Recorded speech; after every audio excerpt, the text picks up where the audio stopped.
Hello, welcome to the Property Lifestyle Mastery podcast. I'm Jackie Tomes, and on this show we're having open conversations about building a property business from scratch into one that really creates freedom and cash flow. So from people who've been there and done it. So we're talking about not just the highs but also the lows, and most importantly the lessons that have come along the way to creating a holiday every 6 weeks lifestyle.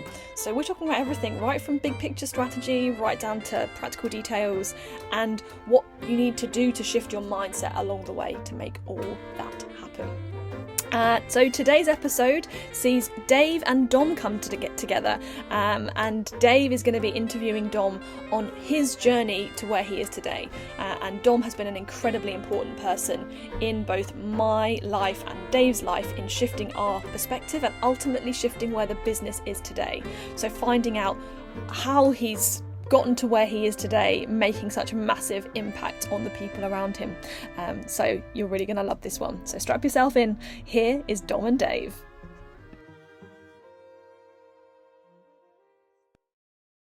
Right. Hello, Dom. Hey, Dave. How are you today? Excellent. I'm really excited today because we are here to talk to Dom to find out more about him, find out more about who he is, how he became the wonderful, happy genius that he is.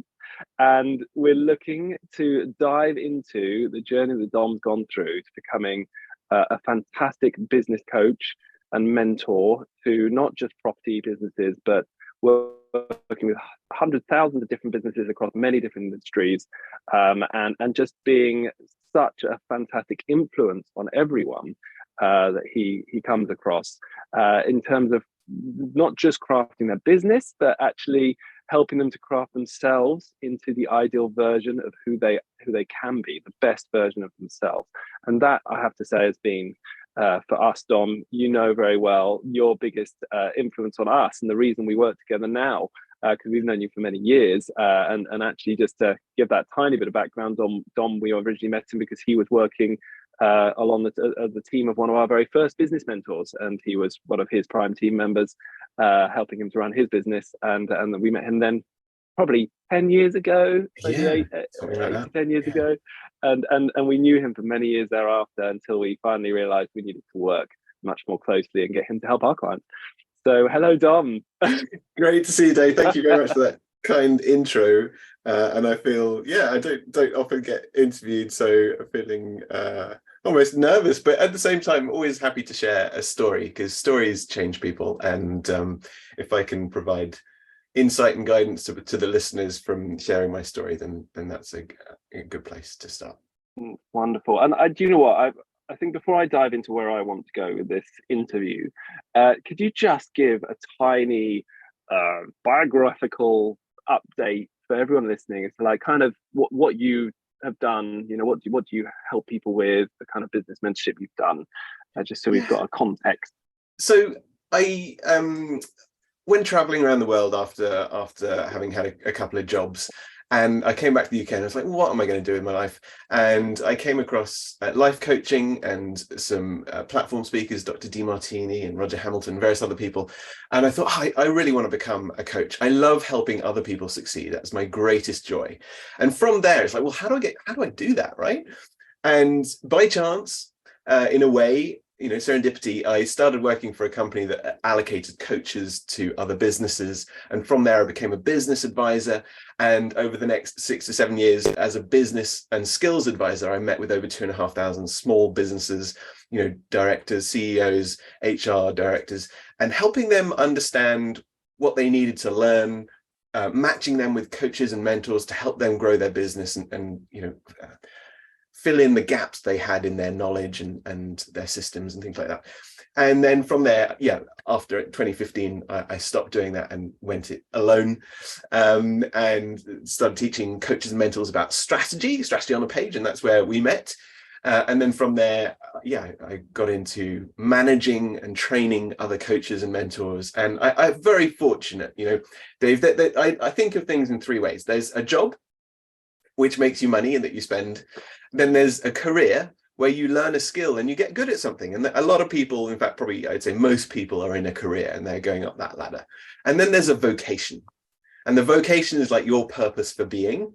And I've been very fortunate in that I feel as though I've kind of found my vocation of coaching and mentoring and helping people become their best version of themselves, because it's what I do in my spare time. It's learning and conveying ideas and asking people questions and things like that so that they can self-actualize and become better versions of themselves. That's what I absolutely love to do. So yeah, that's kind of how I got to where I am today, is that passion and luck in a way of finding the things I love to do the most. That's amazing, Dom. I have to agree. I have a synergy with you in terms of that vocation as well. I've always had a feeling of wanting to teach, wanting to help others, and I used to teach musical instruments as a teenager, and teach students even from then. I had that same feeling of passion for helping others to grow. And I think just from my perspective, I met you, and we started when we very first started looking to work together. I remember Jackie and I having a chat with you about our business, and I remember we vivid memory of you saying basically, the thing is, what you need to do to be able to achieve in life and to be able to have a great time is you need to make a plan. You need to have an idea, make a plan for what you want to do, and then you just need to let it go. Just need to let it go and not worry about it anymore. Just that's it. Just get on with life. And Jackie and I had been through years of grind and hard work, and we got to where we were. We're like, no, we got to where we are through effort, grit, determination, and making sure that we make a plan, you fucking make it work. And we had this instinctual reaction to you and your ideas of just no, that can't work. That can't actually work because no, you can't get what you want without forcing it to happen yourself. Right. And so I guess from my perspective, your biggest influence on us was that first moment we started to question that, and we started to realize that yes, hard work can get you somewhere, but relaxing and letting it go in some way can get you much further, much quicker. And that's been a journey for us for the last since maybe 3 to 4 years now. I'd love to get your thoughts on that. Where does that come from? It's a genius. Well, it's I guess it's through personal experience, right? Because I used to think exactly the same, right? I was brought up, you learn these things, you do this, that, you do that, and you get the results.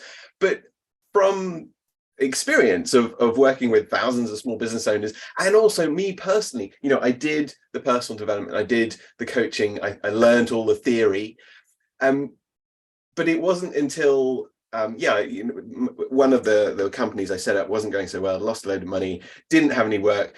I was looking for employment again. I was looking to get back into work, and I was at my lowest point I've ever been. It was kind of like I didn't care about anything. I was depressed. I was sleeping 15 hours a day. I had no motivation, no care in the world, angry at everyone. It was not a nice place. But I think those are the turning points. So for anyone listening, if you're in a difficult place, know that is the start of change, and that something good is coming. But it's getting past that difficulty by letting go. And this is the thing. I had a couple of days coaching with an amazing guy called Philippe. And he just really helped me understand that it's just a thought. It's nothing more than a thought. Like, you have 30 to 70,000 thoughts a day. It doesn't mean anything unless you give it the meaning. And so and I don't know if people get that, but it hit me, and it was just like, oh gosh. And everything, all the noise and the chatter in the brain quietened down. It's like this. Yeah, I don't have to think. I don't have to listen to my thoughts. I don't have to believe my thoughts. That's the biggest problem people have. They believe their thoughts. And you don't have to listen to them. You can choose to just observe. And when you observe, you can then make much better observations and judgments about what to do and decisions on what to do next. And sometimes just letting go and going, it doesn't matter. I'm just going to focus on being present in this moment, being the happiest I can be, giving the most service I can in this moment. And from there, that's when things started to shift. So yeah, I had these 2 days with a coach. He helped me understand who, the thought in particular, and kind of have almost like a moment of enlightenment. But here's the thing, I was elated for 2 weeks, but after that, guess what? I started going back into my old self, and I actually went lower in a worse, deeper depression than where I had been before. And that was the turning point. Something hit me. I don't know what it was, but it was like, I either do something about this or it's the end. So it was a case of, right, every time I have a negative thought, a negative, disempowering thought, because all negative thoughts are basically disempowering. You're giving the power to something outside of yourself. I'm going to catch the negative thought. I'm going to turn it around to something positive. I'm going to turn it around every single time I catch that thought. And that's what I did consistently. Well, actually, pretty much every time I've had a negative thought since that day back in 2016 autumn 2016. So that was the turning point, and that was the bit that helped me realize that actually it's the attachment to things, the wishing and wanting and believing that it should be a certain way. That's what makes people unhappy. And when you can let go of that, things suddenly manifest. Because I remember just after that autumn period, I thought, what would be ideal? And I thought, well, what would be ideal if someone could give me some consultancy work for a couple of days a week? And guess what happened on literally bank holiday Monday? A guy gave me a call who I'd met a couple of years earlier and said, can you do this for me? And I had basically employment for 2 days a week, so I could do my other stuff the rest of the time. And I'm very, very fortunate to have effectively manifested it. But it was through letting go, having an intention, this is what I'd like to create, and not worrying about how it happens. Amazing. And I think you've said a few things there, which you said a lot there. Yes. I think it goes so deep. But no, like one thing I would definitely say has been a huge learning for me that I latch on to what you said there is that we are, as a race, we are born blind to these conflicts. Everyone is so aware that you don't make good decisions when you're angry, for example, and that you shouldn't make decisions when you're angry. And everyone is also always aware that actually it's best to make decisions when you can see the biggest perspective, when you can actually see everything that's going on. But for some reason, we don't take to the next level of thinking and saying, okay, well, then so maybe I should make sure to be in optimum position, to be making good decisions all the time. I should make sure I'm in a great emotional state and I've got the best perspective. Yes. And this is where we should be. And if we're making decisions from a different emotional state, a negative one, and without the full perspective, that they aren't going to be good decisions for us. That's where we kind of start to make decisions that may sabotage our lives. But it's funny how we've blinkered to this rational, the logical thought process of we know a certain amount, but for some reason we haven't come to the conclusion at the end. It's odd, isn't it? I think it makes me think of, kids make rash decisions, they make emotional decisions, whereas adults, we're taught to be more logical. And some people who are more mature get the balance of both the emotion and the logic, and but potentially people who are, I guess, less mature would be either hyper logical and missing out on the emotional feeling side, and other people who would be all emotion and no logic, are kind of making decisions based on feelings and anger and or slightly ridiculous things. Absolutely. Maybe. So it's getting the balance. And actually that leads me on to balance. I always remember at university saying to one of my lecturers, I'm just so frustratingly well balanced, and I think that's been part of who I am, is that I'm always looking for both sides. I'm lking for the balance in things, which definitely helps, because there's always an opposite. That's actually definitely one of those questions I have for you. I've got two questions. Hopefully I won't forget them both. One of them was along this balance line. Do you feel like when I interact with you, and everyone I know interacts with you, there is a general feeling that you are, underlying everything else, a genuinely happy guy, that there is this foundation of solidity of your sense of well-being and satisfaction and happiness that means you nowadays don't fall below a certain line like most people do. So therefore that's my question, is has that always been there because of your balance? Like, is that just something you naturally have, or is it something you cultivated? So good question. I think I was always told that I was a pretty happy child, and I think that's the thing that naturally, yes, you know, I want to please people, and I come across as someone who is happy. But I think in sort of outside of interactions with people, because even, you know, you can't even spot someone who's depressed sometimes unless they're being evident about it. You know, it's like someone who's an alcoholic. You don't know it unless you're spending that time with them all throughout the day, when they have that time when they're, you know, off kilter and either drinking too much or feeling depressed. So I guess I have a persona when I'm around other people, or at least I did. Now I think, as you say, it's very consistent, and that's because I have nurtured it. So I've done both. One, I'm naturally happy. Two, I nurture it because I really am aware, and I wish other people were too, that it's so important to look after one's physical and mental health in order to be in a peak state. And obviously that's one of the things I do now, is performance coaching and helping people to be in a peak state. So I deliberately create that so that it's no longer just something I want and wish, it's part of who I am. You know, I have enough sleep, I do enough exercise, I eat the right foods, and I know that if I have those foundations in place, then I will have the energy and I'll feel good. And I'll be able to get out of the lulls and the down points that happen in life naturally. Everyone has challenges and difficulties, but how long is that? How long does that last, that difficulty? And if you can get it down to 5 minutes, I think you're doing pretty well. And that's my aim, is, you know, any negative thought doesn't last longer than about 5 minutes at most. I believe that's called the emotional refractory period, what you're referring to there. How long does an emotion last? And for you to have achieved 5 minutes is actually incredible. For just to be clear, like most people's emotional refractory period, I believe, is between, you know, more like half a day to a week. Yes. For strong emotions, because they just hold on to them. And that's where, going back to your very first argument, letting go comes in handy, because if you can't let go, you end up strengthening and lengthening that refractory period, and it affects you for much longer. Exactly. And that's where that mind mastery comes in. You know, Buddhism is all about mastering the thinking, and that's where the letting go is such a fundamental and important principle, to go, you know what, it's just a thought. Everything is nothing, and nothing is everything, and nothing really matters. It's just a thought. So the more you can let go of the thoughts, observe them without judging, then you can become more present, and nothing matters. It's all perfect. It's all, and that's why, you know, some of the great avatars and teachers are saying life is perfect. Heaven is on earth. It's a state of mind. So if you can get that on a regular basis and quickly, and it is a habit, and that's the big realization I had, it was that it's all very well to be enlightened briefly, but actually what you want to do is do it on a regular basis, which is actually a habit. It's a way of thinking and looking at the world, which enables you to enjoy it more.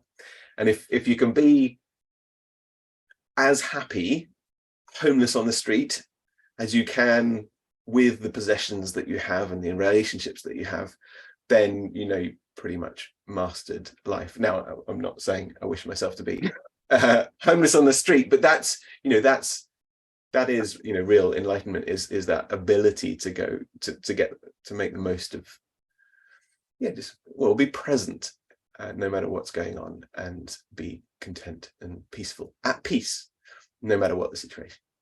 So I guess that's, I mean, I totally agree with all of that. And what's been a journey for me is taking this, what I think is a bit of a stigma against the idea of positive thinking. And I think there has been a whole industry in the past around, you know, how do you get yourself, you know, to be in a better place? How do you get yourself to get out of a negative place and make the most of yourself?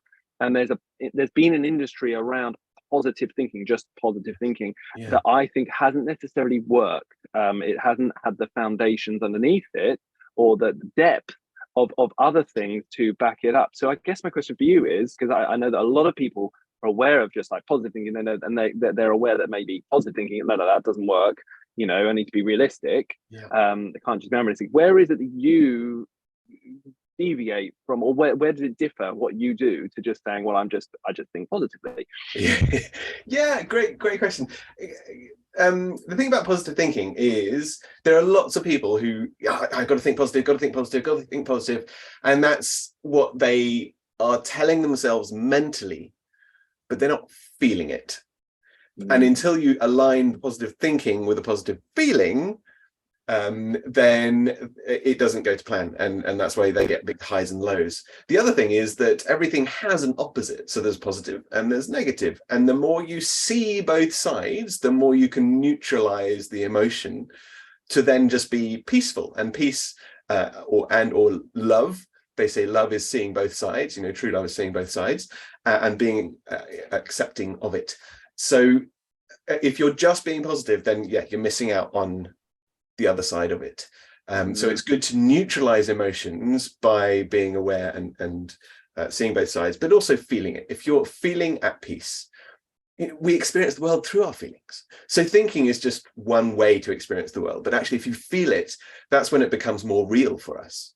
That's why a lot of therapy and things like that, it's intellectualizing and thinking about stuff, but actually the real change is when the feeling shifts, because that's more real. Effectively, that's how we experience the world, is through our feelings. So in short, see both sides and feel at peace, and then there's been a significant change. Brilliant. And I've got another avenue that I want to run down. Actually, I've got two more things I want to get out of you in this, this interview. So another one is, you talked a bit earlier about manifesting, and again, I think I've latched onto this because I think that's a very used word. It's used a lot, and there's been so much said about it. And I think again, it can be associated with a kind of woo-woo, not really real aspect of the type of thing that you cover, because obviously you're into mindset and helping people through their personality rather than through action. And like, what's your opinion on manifesting, and is it something that you think is woo-woo or not? Like, where do you stand on this? Here's the thing, when I ask someone, is there anything that you ever haven't achieved that you really, really wanted? And some people will be like, well, no, I haven't got my 10 million pounds yet. It's like, yeah, but if I look at your life and your actions, do you genuinely want that 10 million pounds? And some people might get absolutely yes. And actually, if I analyze their actions, because here's the thing, people say stuff, but it's not necessarily the truth. The truth is their actions. Do they genuinely want to be fit, and do they work out and do exercise regularly, or do they want to be fit? They say they want to be fit, but they don't actually take the action. Actions don't lie. People do. So if you want to know the true someone, look at their actions. So, but in answer to the question, when I asked them, have you ever not achieved something you've really, really wanted? The answer is generally no. Yes, they've always achieved the things that they really, really wanted. Whether it's getting a relationship, having kids, whatever it might be, it's something very often that they have achieved it already. So in terms of manifesting, so yes, there's the one side that it's like it's woo woo, and then there's the other side. It's like, well, actually, you do it every day anyway. If you at some point in the future, you're going to eat, right? So you go to the fridge, you get the food, and before that, you would have gone to the supermarket to get, and then before that, it would have been farmed. You can always get what you really, really want, and some things you just take for granted, and other things you think are impossible. But when it comes to manifesting, so you can do it physically by just going to get what you want, or you can set an intention, like I originally spoke to you about when we first met, and then let it go. You set the intention, go, okay, this is what I want to create, and let it go. And that's when, if you allow it, the universe, the amazing magic of being on a planet spinning around the sun, gets to work and creates stuff around us. We think we control so much, but it's not our thinking that does it. I don't know what grows the plants outside my window. We don't know what makes our heart beat. It's just an innate energy within everything in the universe. So being able to trust that, to know that it's got your back and that it wants you to live and survive and do well and create and prosper and experience the world. Because if it didn't, you'd be dead. Right? And so it wants you to be there. So know that it's got your back. I think that's a nice way of looking at it, whether you call it God or Krishna or Buddhism or universal energy or chi or whatever you want to call it. I don't mind, but that's the one common thing among pretty much all religions, and even people who aren't religious but spiritual now. There is an energy that if you are open to it, it will help you, because it is a creative energy. That's why we exist, basically. That's brilliant. I think we're going to have another episode at some point on manifesting and potentially how that intersects between physical action versus the more spiritual concepts, because I do think the woo-woo nature of how it's considered is it does come down to kind of a misunderstanding or not understanding of where it comes from. Yes. And too many people just saying the facade, just like, yes. oh well, think it and it'll happen. Exactly. But then never ever getting to hear the where does that come from. I think it's worthwhile us spend some time just talking about that. Definitely. So a lot of people don't believe it because there isn't the science, there isn't the logic to back it up. But now we know that science and religion and spirituality are coming together far more. There is the science to back up that original thinking now. So it's a fascinating area. It's a growing area. It is. Right. I'm aware of time. I've got one more question for you, because we've gone quite, I think down a fantastic track, right? Because I think we've ended up in a place which is very much weird but wonderful. I want to bring it back to the business now. So obviously, you have this incredible talent and this wonderful vocation, as you put it, passion for helping and serving others. Tell me, coming back to just business and like our clients and property businesses and other businesses, how do you feel you bring all this together to serve others? What are you doing when you work with your clients to serve them? Yeah, thank you for asking, Dave. I think what I do is I make it about them. I make it personalized to them so that they understand it in their own way, in their own language. And I make it real for practical things they can do. Because here's the thing, nothing changes until you do. And so it's thinking logically about what are the actions one can take, whether it's having a great morning routine, which includes meditation, which includes exercise, which includes the right nutrition. So you're dealing with the physical world of what am I doing to have a better life and improve my productivity and enjoy life, etc. And the spiritual side of meditating and allowing things to happen too. So what I do is I help people with their performance around what they're thinking. I work on their thoughts, I work on their feelings, I work on their habits, I work on their environment, their vision of what they want to create, and I bring all of that together because from, again, experience, it's all very well having like, do this, get these results, but actually it's the thinking and the feeling behind it that makes it real. And so I have strategy, simple strategy that I do with businesses and companies and individuals, but I also look at it holistically. I'm going, who are they being? Who are they surrounded by? What's their environment? What are they feeding themselves? How's their sleep routine? What's their exercise routine? What are they thinking and feeling on a regular basis? Because all of that impacts their business too. So I'm quite a holistic coach and mentor in that I look at every aspect and try and optimize those areas for that person at the right time and at the right speed for them. Amazing.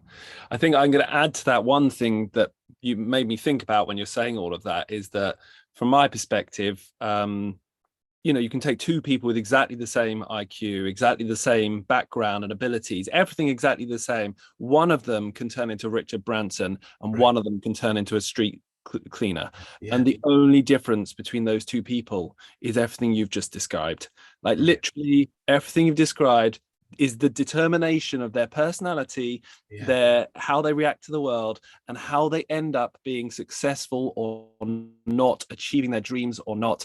Like, as far as I'm concerned, what you're talking about is the true seed of the ability to be successful. And without that work and awareness of yourself, and all the stuff that you do with people to help them, become peak performers and evolve their habits, that is the difference between someone being incredibly successful and manifesting their dream life and someone just struggling. So it's literally the crux, the most important part. Like you can tell someone as many of the right tips and tricks and the right knowledge and help them to be able to do the right things, but without the right habits and the right attitude towards their life, that they won't be successful unless they get that stuff sorted. So that is for me what you like have been such an influence to us, an influence to our clients, and what you bring is just so huge, because we've seen such a difference in those that we work with since we've been working with you. Like it's massive. People we've been working with for years who have just kind of done slow steady growth or improvement are suddenly flourishing with this third leg of the tripod. That's very kind of you to say, Dave. And all I can say is, it's not me, right? All I am doing is because I love learning so much. I've educated myself very thoroughly and continue to do so from books, from other very successful people. And what I'm doing is just conveying that knowledge onwards, and applying it to my life and conveying that knowledge onwards. And that's all I think anyone can ever do, is just go, look, this is what worked for me. See if it works for you. It's not that I'm specially amazing. I'm just a human being like any of us. And just saying, it might work for you, it might not, but give it a try. And that's the best way to look at it, because I'm not special. I'm just. Oh, you are special, Dom. You're special to me. Thank you. But it's just I'm very fortunate to love what I do every day. Wow, that was brilliant. Thank you so much for joining us on this latest episode of the Property Lifestyle Mastery podcast. Please do reach out and connect with us through our website, property-strategy.com. Send us a message or connect with us on social media. All of our links are on there. Remember to subscribe if you want to be kept in the loop about when the next episode is released each week. And what you can expect next time, it's time to loop back to myself and Dave, and we're going to be talking about the thing that we're probably best known for in the property industry, which is business strategy. So what is a great business strategy? Why do you need it? And actually, how can it be a real saboteur to success if you don't implement it in the right way? So looking forward to sharing that all with you next time.